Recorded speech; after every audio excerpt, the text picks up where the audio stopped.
Depuis maintenant près d'un mois, le championnat de France de Ligue 2 a repris ses droits. 5 journées se sont écoulées, 5 journées au cours desquelles l'équipe du SCO a connu des fortunes diverses. Hier, pour la reprise de SCO News, nous nous sommes concentrés sur la dernière rencontre en date qu'ont disputé les hommes de Jean-Louis Garcia.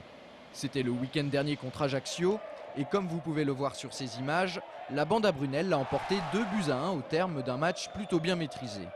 Alors pour vous qui avez peut-être raté le début de saison des Angevins, on revient aujourd'hui sur les 4 premiers matchs de championnat du SCO. C'est parti pour un petit retour en arrière. En ouverture du championnat le 8 août dernier, Angers reçoit Dijon. Devant le public de Jambouin, les SCOistes réalisent un festival offensif en s'imposant 3-0.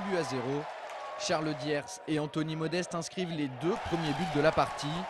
Philippe Brunel, en bon capitaine, enfonce un peu plus le clou grâce à ce superbe coup franc qui termine sa course dans la lucarne. Le SCO démarre la saison sur les chapeaux de roue. Premier match de championnat à domicile, il ne faut pas se rater, mais on a fait certainement le match qu'il fallait. Donc peut-être trop bien parce qu'après, je vous dis, on a été pas très efficace offensivement à Guingamp. Face aux Bretons lors de la deuxième journée, les hommes de Jean-Louis Garcia souffrent mais font preuve d'une solidité défensive à toute épreuve. Derrière, Pado fait le boulot pour maintenir sa formation à flot. Score final 0-0, les Angevins s'en sortent plutôt bien. Au vu du match, c'est un bon point de prix. Et puis c'est surtout le fait de ne pas prendre de but contre une équipe comme ça qui est bien.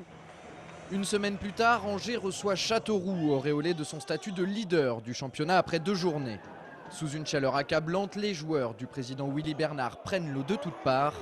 Les Castelroussins l'emportent 3-1 grâce à des réalisations de Baldé, de Mieniel contre son camp et enfin de Constant. Le SCO est tout simplement passé au travers. On a raté tout simplement notre match. Je crois que tous individuellement, on est passé à côté. Mais bon, c'est partie des matchs que tu peux rencontrer dans une saison. L'année dernière, on l'a connu à Lens. Là, on l'a connu un peu plus tôt dans la saison. Donc peut-être ça va être salvateur pour le reste de la saison. Donc nous, on l'a mal pris sur le coup. C'est vrai que c'est vexant. C'est donc avec un esprit revanchard que le SCO se rend au Havre pour la 4e journée. Tout au long de la rencontre, les 2 équipes vont se livrer un chassé-croisé digne de ce nom. Angers prend rapidement l'avantage sur pénalty avant d'être rejoint au tableau d'affichage 5 minutes plus tard. À peine 120 secondes après l'égalisation normande, le SCO repasse déjà devant grâce à son nouvel homme fort, Anthony Modeste. À la mi-temps, le SCO mène 2-1.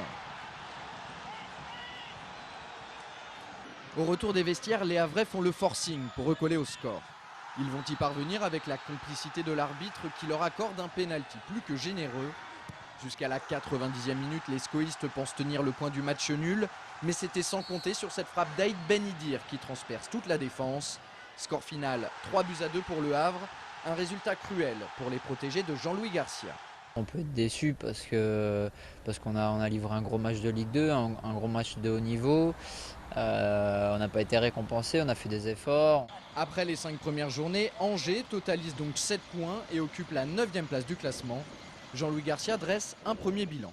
Il est correct, avec 2 victoires nulles, 2 défaites. Ça reste un bilan correct pour une équipe qui a été reconstruite à l'intersaison. On se retrouve maintenant demain pour un entretien avec le défenseur Thomas Mieniel.